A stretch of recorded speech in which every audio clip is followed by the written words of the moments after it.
informaron, mi nombre es Mayra Castañeda. El día de hoy voy a hablarles acerca de este tema que a mí me parece sumamente interesante, que es el éxito. Finalmente vamos a hablar acerca del éxito.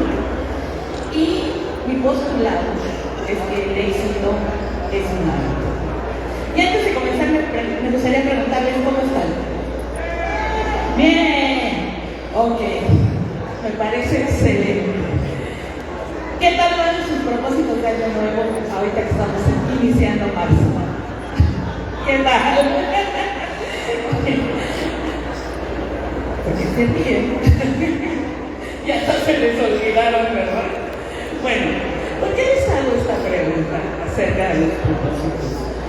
Porque yo creo que este concepto que es tan complejo, que es el éxito, que tiene diferentes significados para cada persona, está ligado justamente a una intención.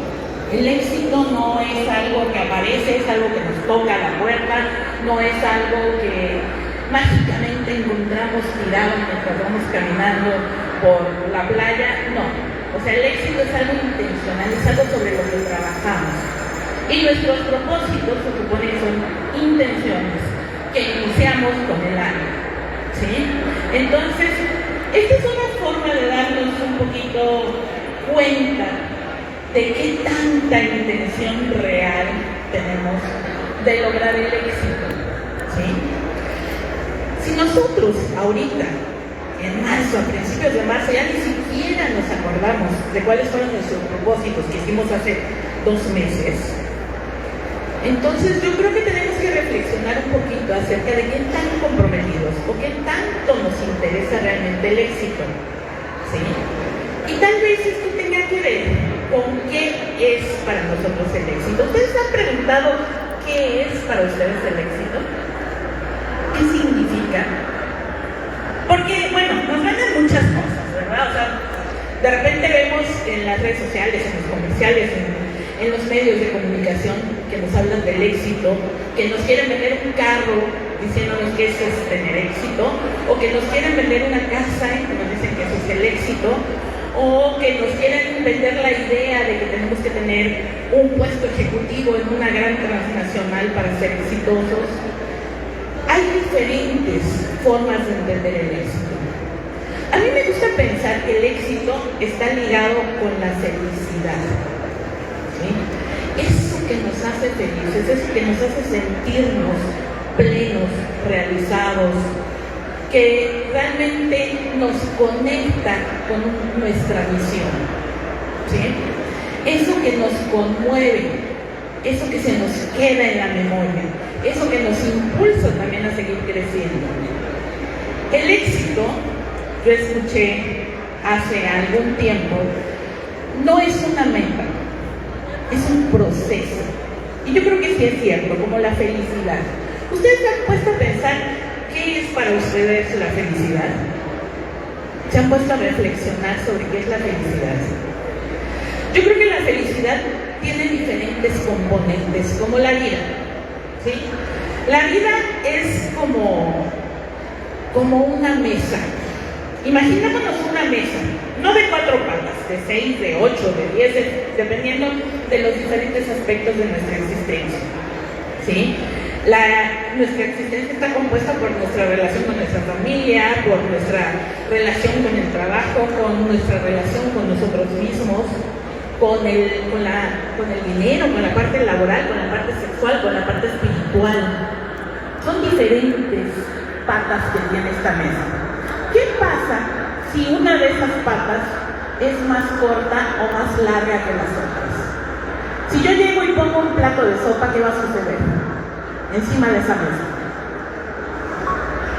¿Qué pasa con ese plato de sopa? Se cae, se derrama, ¿sí? ¿Por qué? Bueno, porque la mesa está desequilibrada, tiene una pata más larga o una pata más corta. Muchas veces eso sucede en nuestra vida. De pronto tenemos cosas a las que les ponemos más interés, más importancia, les damos un peso más allá y no nos damos cuenta que también tenemos que equilibrar los diferentes aspectos de la existencia.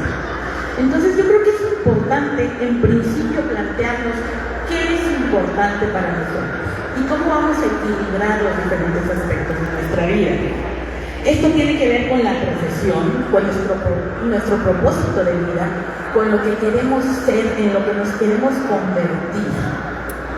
Entonces, yo les invito a reflexionar por un momento cuáles son esos diferentes aspectos de su vida que quizá están un poquito olvidados, que se han vuelto esa pata corta, que se han vuelto esa forma en la que no le ponemos atención a nuestra felicidad, o que quizá necesita un poquito más de nosotros, de crecimiento personal, ¿sí?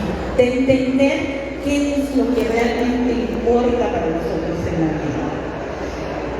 Y si ustedes piensan que tienen esta mesa que se está desequilibrando, yo creo que hay que plantearnos como segundo término, ¿qué podemos hacer?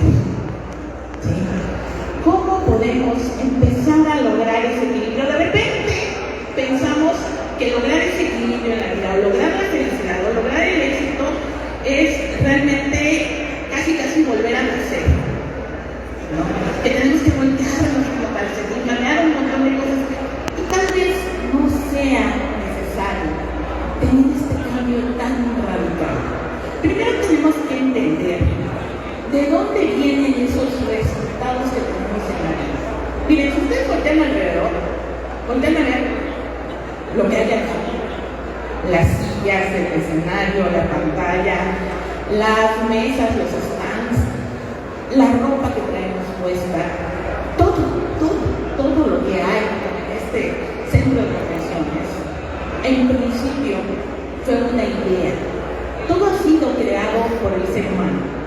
Y en principio, antes de ser algo materializado, antes de ser algo que podemos tocar, era una idea. Y las ideas, así como se convierten en cosas tangibles, también se convierten en actitudes y también se convierten en creencias. Y de ahí vienen también los hábitos. Ustedes se han preguntado qué tan poderosas son las ideas. ¿Se han puesto a pensar un segundo acerca de qué tan poderosas y qué tan importantes son las ideas en su vida? Miren, ustedes han escuchado hablar de los nazis, seguramente, ¿verdad? Todos hemos escuchado hablar de los nazis, esta ideología alemana en el momento de la Segunda Guerra Mundial, Hitler, etcétera, etcétera. Bueno, los nazis no solo eran militares actuando bajo las órdenes de Hitler.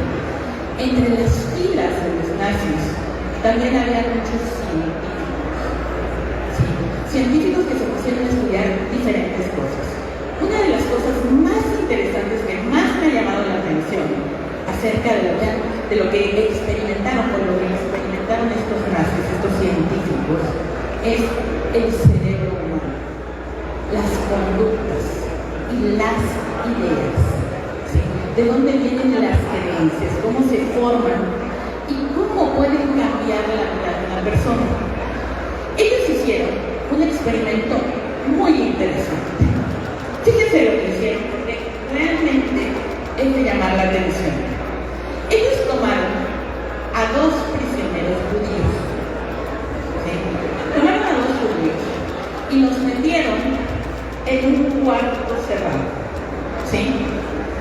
Solo ellos 2. A uno lo sentaron en una silla, lo ataron de pies y manos, lo ataron a la silla. Al otro lo acostaron en una camilla. ¿Sí? A este hombre lo pusieron a ver lo que estaba sucediendo con su compañero, con el que habían atado a la camilla. A este hombre le extendieron los brazos, se los amarraron, le amarraron los pies y le vendaron los ojos. No podía ver nada. El que estaba sentado sí podía ver, el que estaba acostado no. Al que estaba acostado le cortaron las venas de las muñecas para que se desangraran, y debajo de sus muñecas pusieron 2 cubetas de lana para que goteara la sangre. Y se escuchó como goteaba la sangre. Tac, tac, tac.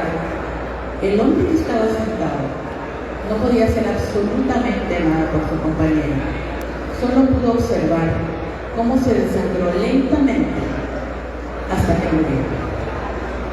Cuando ya estaba muerto, tomaron el cadáver y lo sacaron de la habitación.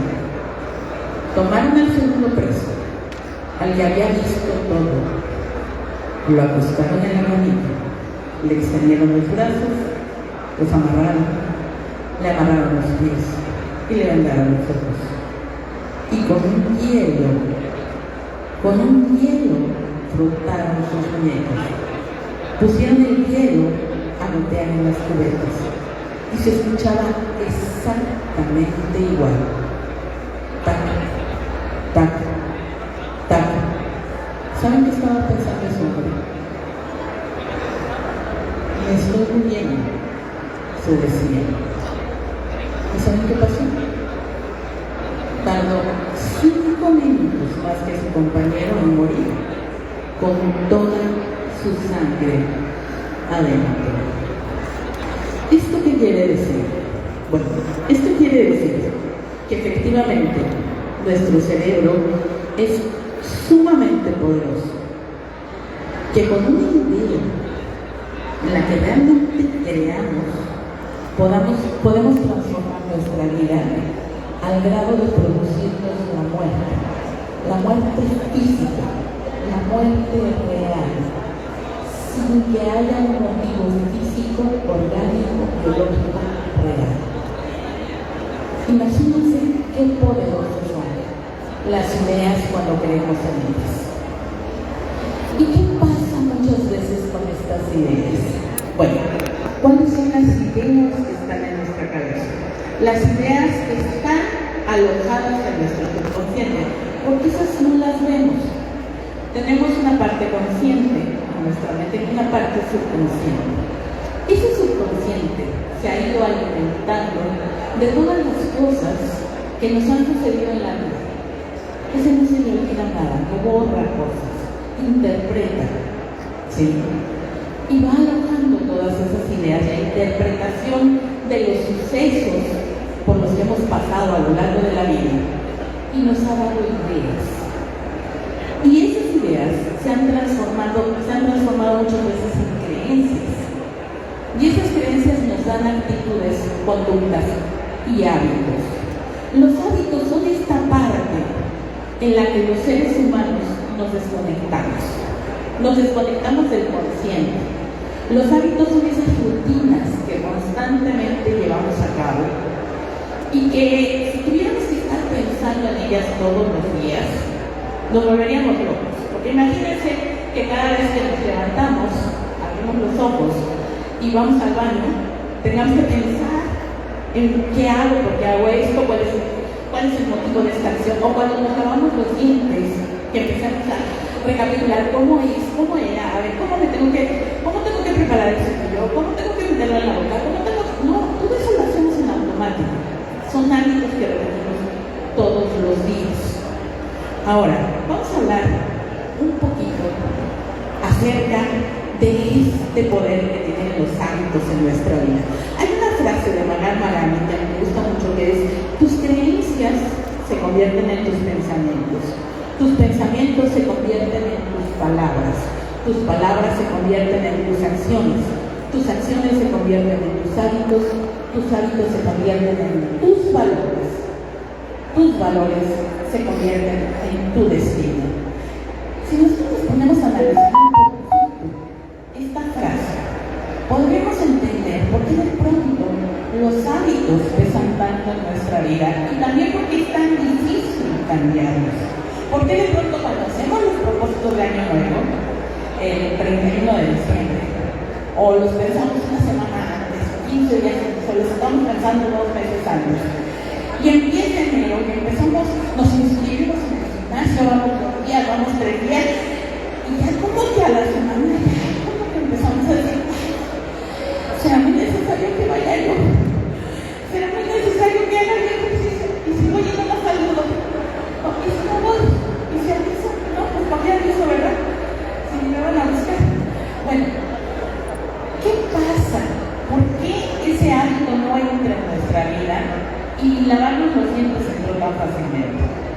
o comer 3 veces al día tan fácilmente en nuestra vida. Pero esos hábitos que sabemos que nos van a servir, que son saludables, que son buenos para nosotros, que nos van a transformar en la persona que queremos, no es tan sencillo dejarlos entrar en nuestra vida. ¿Qué pasa con estos hábitos? Bueno, vamos a ver un poquito, vamos a adentrarnos un poquito en la ciencia detrás de los hábitos. ¿Sí? ¿Qué es lo que pasa con esto? Bueno, hay algo muy interesante.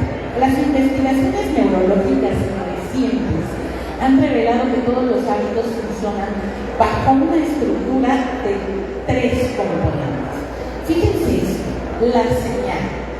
Esa situación que se da, que se presenta en nuestra vida y que de pronto nos lleva a pensar en que tenemos que cambiar algo de nuestra rutina, algo que hacemos todos los días, algo que forma parte de lo que somos.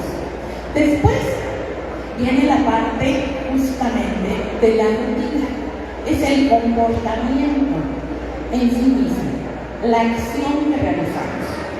Eso tiene que ver, es uno de los 3 componentes, es el segundo componente de los hábitos. Y después viene la recompensa, ¿sí? Eso que obtenemos de esa rutina. Esos 3 componentes, si no llegan a cerrar un círculo, hace que no podamos convertir esa intención en un hábito. Viene también de nuestro marco de creencias, de quiénes somos. De pronto, nosotros nos hemos dicho a nosotros mismos que, bueno, pues es que, pues así soy, ¿verdad?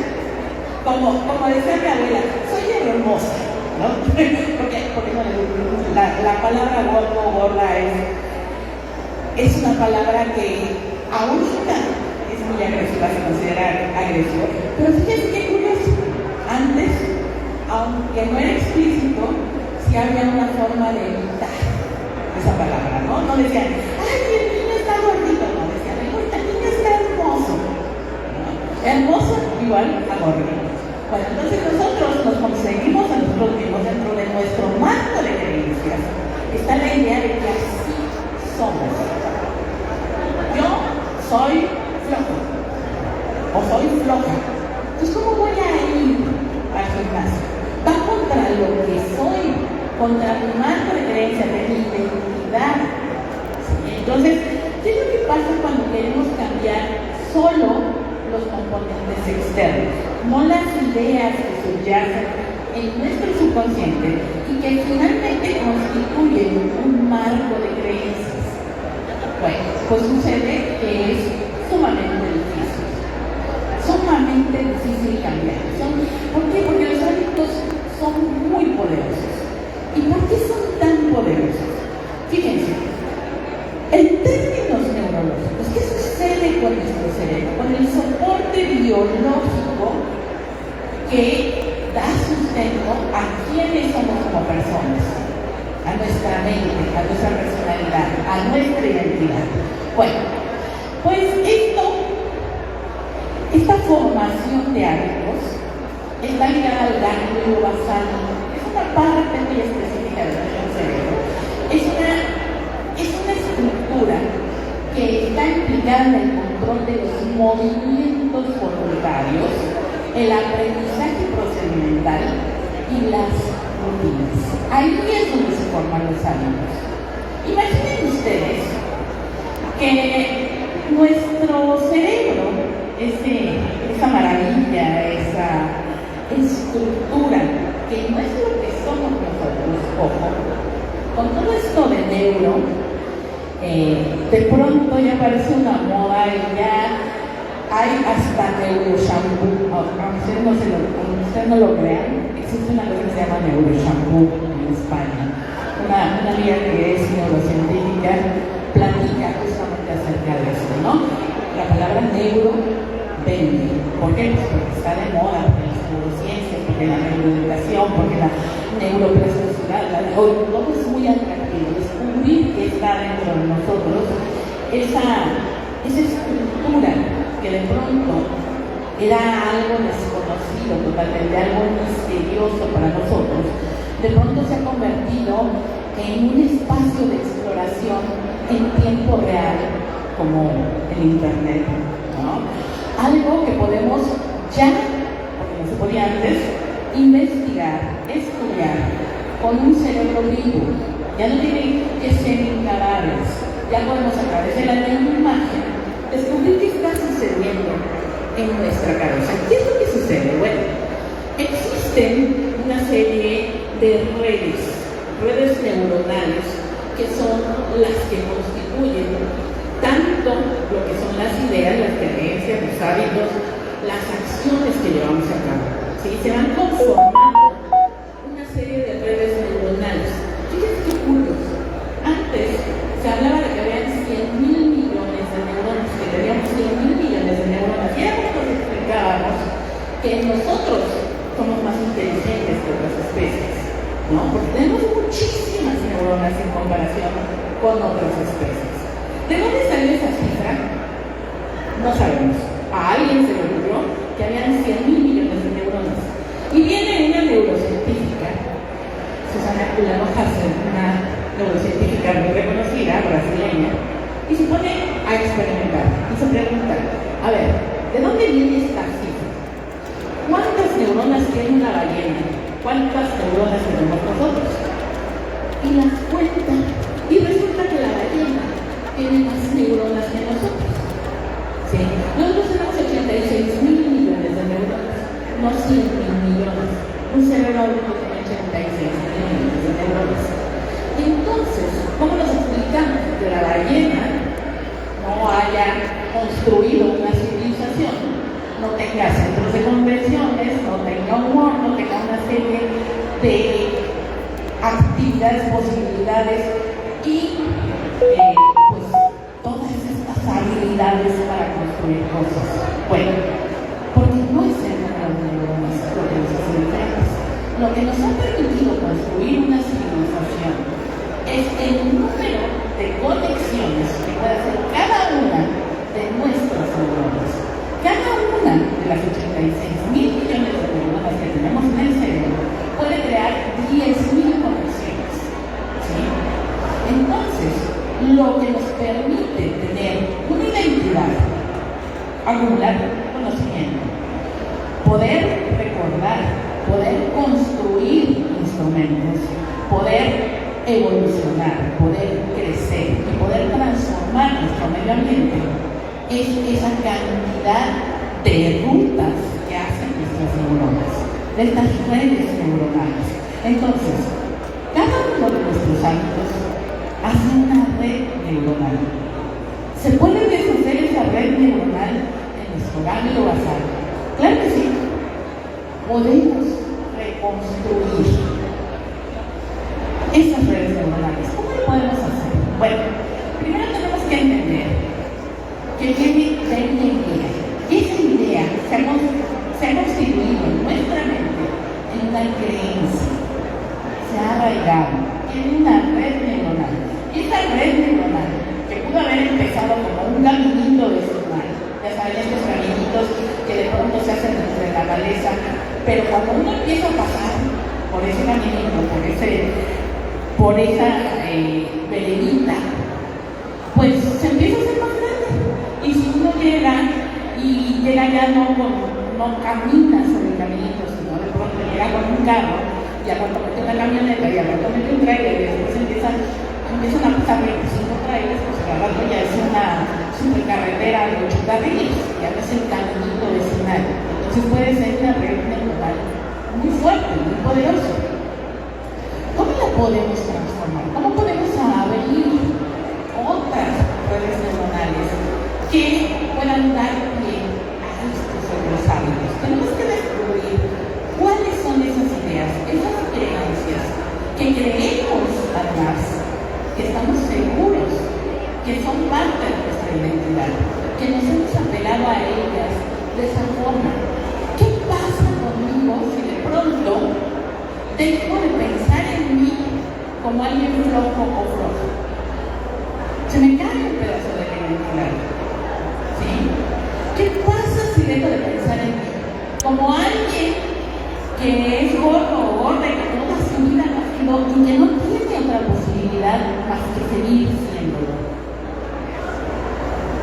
De pronto nos podemos sentir muy vacíos, nos podemos sentir desnudos, nos podemos sentir que no tenemos una identidad. Si empezamos a quitar esos pedazos de nosotros, de lo que creemos que somos, ¿sí? Pero si nosotros empezamos por la forma, puede ser, y solo puede ser, que cambiemos nuestros hábitos. Fíjense qué interesante es esto. Un estudio publicado en el European Journal of Social Psychology por Philip Ballali y su equipo sugieren que el tiempo promedio para formar un nuevo hábito oscila entre 18 y 254 días. ¿Ustedes han escuchado esa idea de que en 21 días podemos cambiar un hábito? Es un mito. Es un mito. Esto nos viene a comprobar que es sumamente variable. ¿De qué depende si nos tardamos 18, 254 o el promedio de 66 días? Bueno, depende, desde luego, de una serie de factores. Pero aquí se trata de entender cómo nos podemos convertir en esas personas que pueden llegar a ser, se puede empezar a ver en el espejo como alguien exitoso. Entonces vamos a ver una forma de hacerlo, una forma de llegar a esto, al éxito, ¿sí? Bueno, ¿qué nos dicen otros estudios? Aparte de este estudio de Lali que nos dice que en 21 días, eso ya nos cambia un poquito el panorama, ¿verdad? Ya no son 21 días, quizás sean 18, quizás sean 254, quizás sean 66 días, lo que nos debe cambiar un hábito. ¿Sí? Ahora, vamos a pensar en términos prácticos. Estudiando a una serie de personas, un estudio científico nos dice que hay 5 hábitos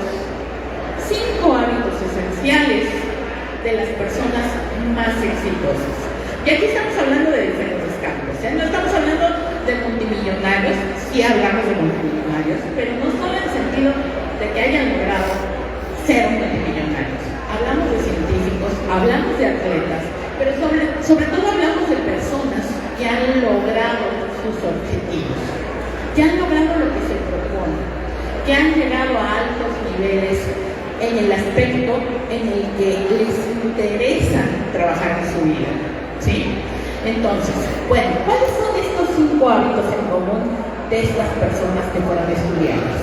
El hábito de la planificación estratégica, ¿sí? Porque de pronto nosotros pensamos en estas ideas sueltas de los propósitos. Hay que ir al gimnasio, tengo que dejar de comer tanto, tengo que comer a mis zonas, tengo que... A ver, vamos a pensar en una planificación estratégica. ¿Cuál es mi objetivo más importante? ¿Qué es lo que realmente me motiva? ¿Qué es lo que me va a permitir cambiar esa identidad? Esa identidad que al final de cuentas, si yo estoy pensando que tengo que ir al gimnasio, que tengo que comer sano, o que tengo que estudiar una maestría, o que tengo que estudiar un doctorado, ¿qué es lo que quiero al final de todo eso? Ese es el objetivo que tengo que descubrir. En mi planificación estratégica, lo primero que tengo que hacer es entender que lo que me mueve no es ir al gimnasio, porque eso es lo que me da flojera. Lo que me mueve es tener un cuerpo vital. Miren qué chistoso. De repente pensamos que el tiempo es algo que no podemos comprar, que es algo invaluable, que es algo que se nos va todos los días. Es cierto, pero hay algo que se nos va con el tiempo. Junto con el tiempo se nos va la vitalidad, la energía. Entonces, esto es sumamente importante, porque pensamos en términos del tiempo que estamos en este planeta, pensamos en términos de cómo nos vamos, cada día vamos teniendo menos días en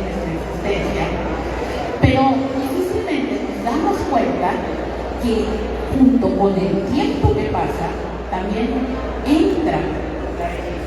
A ver, permítanme, no tengo que algo superior. ¿Cómo quedó?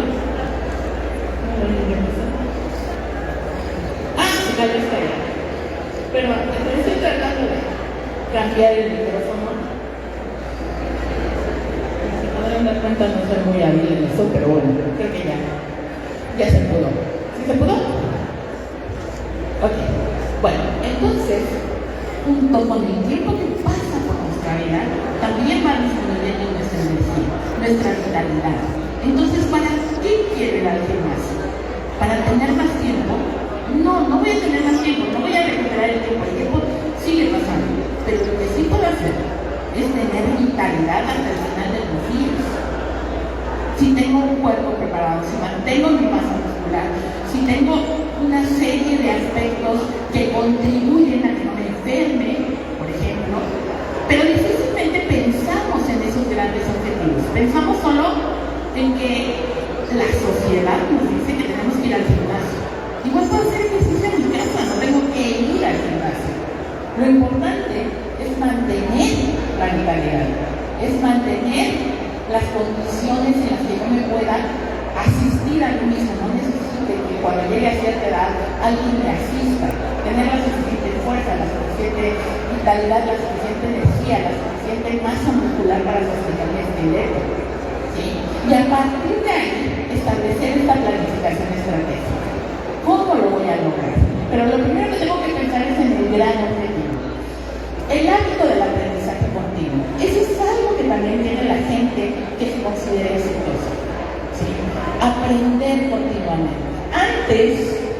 Antiguamente, cuando yo estaba en la primaria, en la secundaria, en la preparatoria y en la universidad, la gente pensaba que terminábamos la licenciatura, nos graduábamos y ya, teníamos la vida hecha, ¿no? Ya hasta ahí llegamos con la escuela.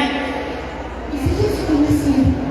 Algo que no nos dimos cuenta, y esto sucede desde hace mucho tiempo, no estoy hablando de seguir estudiando en una escuela, aunque la escuela nos da estructura, nos da muchas cosas que difícilmente es más complicado estudiar por nuestra cuenta, pero sí lo podemos hacer.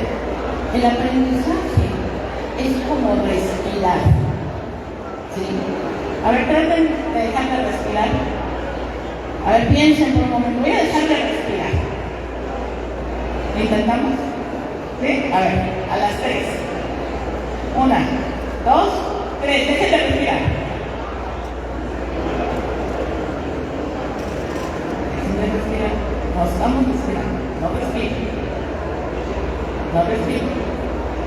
¿Hasta ahí llegamos? Ok. No, yo también. Después del COVID como que nos cuesta más trabajo. No, pero es así. Imaginen dejar de aprender. No nos damos cuenta, pero el aprendizaje es exactamente igual que respirar. Nuestro cuerpo, nuestra mente no nos permite dejar de aprender. Aprendemos todos los días, de cada situación que se nos presenta. Pueden ser aprendizajes buenos, pueden ser aprendizajes malos. Podemos desarrollar miedos, fobias, podemos desarrollar gustos, podemos desarrollar intereses, ¿sí? Podemos tener esos momentos eureka, de decir, ay, ya lo entendí todo, ¿no? Esas epifanías. Pero no dejamos de aprender, constantemente aprendemos cosas. Ustedes, cuando lleguen hoy a su casa en la noche, pregúntense, ¿qué aprendieron hoy? Y van a ver que aprendieron muchísimas cosas. ¿Sí? A veces cosas que no van a ser trascendentes en nuestra vida, a veces cosas muy importantes, muy trascendentes en nuestra existencia. Entonces el aprendizaje es continuo, pero aquí hablamos del hábito del aprendizaje continuo dirigido, ¿sí? Con un objetivo. ¿Qué quiero aprender? ¿En qué quiero ser exitoso? ¿En qué quiero ser hábil? ¿En qué quiero tener un dominio sobre ese aprendizaje? ¿Sí? El siguiente hábito es la resiliencia y la gestión del fracaso.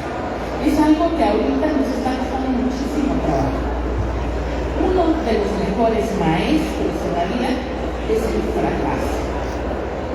Fracasen y tienen dos opciones: tirarse a llorar, lamentarse ser las víctimas y decir, ay, ¿por qué me sucede a mí?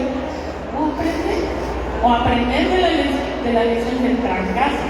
Entonces, fíjense los niños cuando son chiquitos y tratan de empezar a caminar, se caen, y se caen, y se caen, y se caen, y se dan unos buenos trancazos.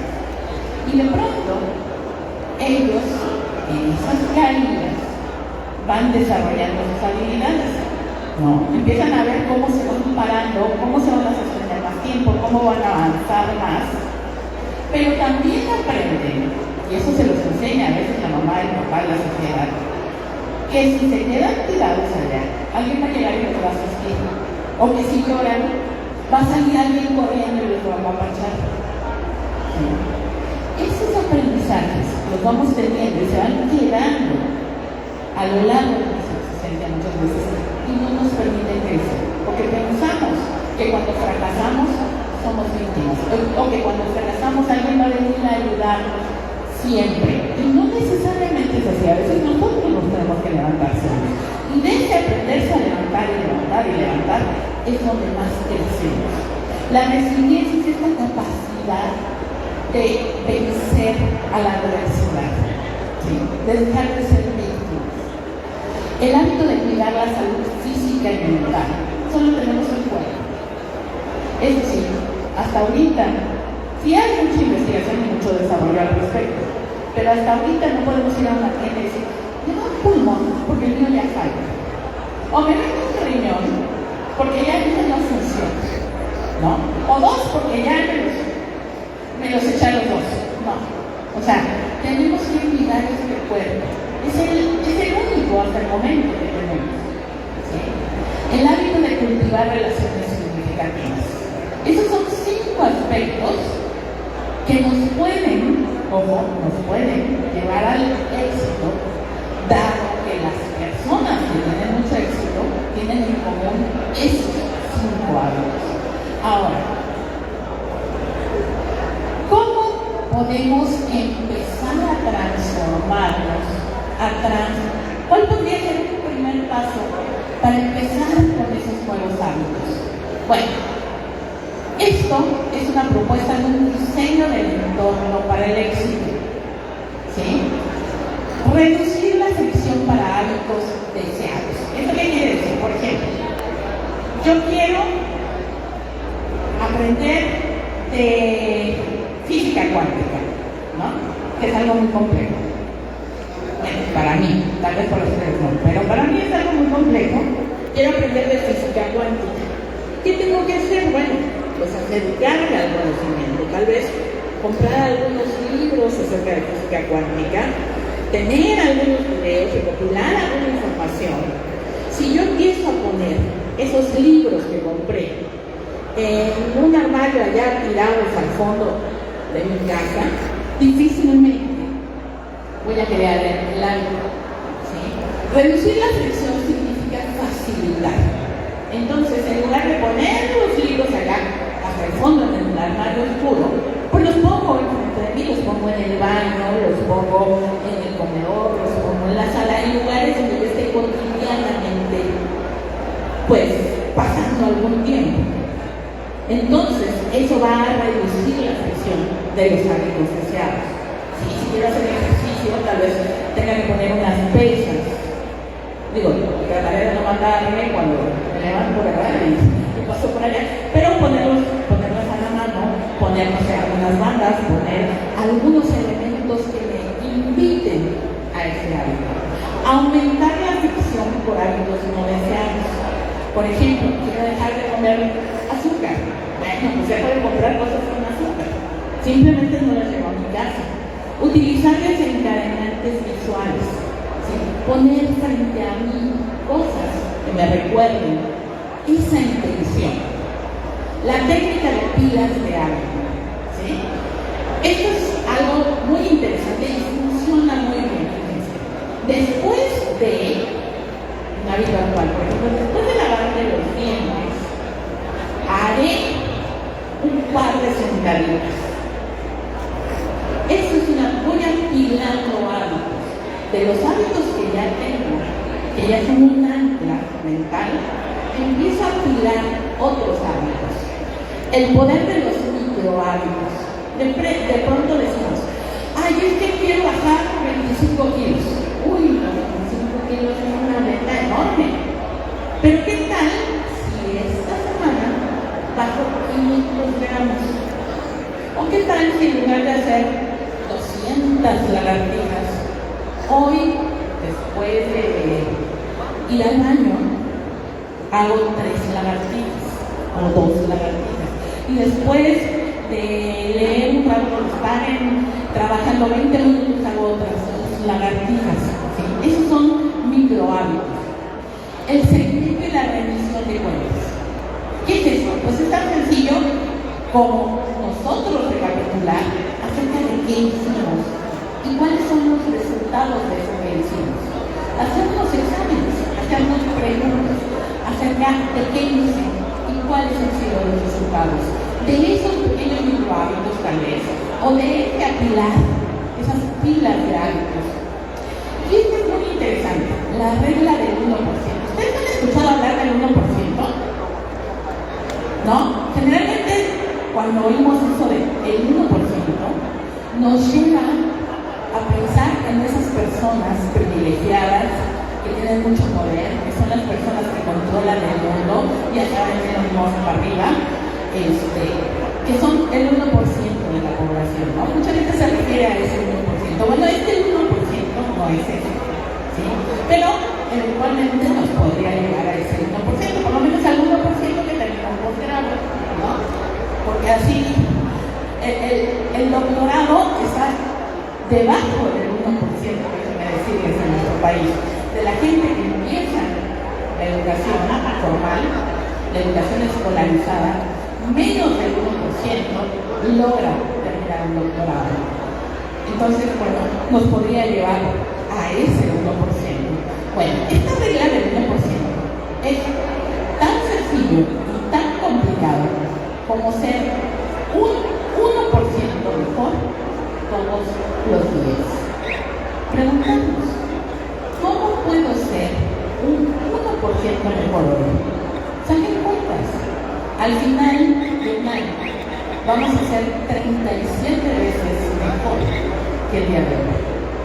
No pensemos en todo el año, pensemos en el 1% del día de hoy. ¿Cómo voy a ser un 1% mejor? ¿Sí?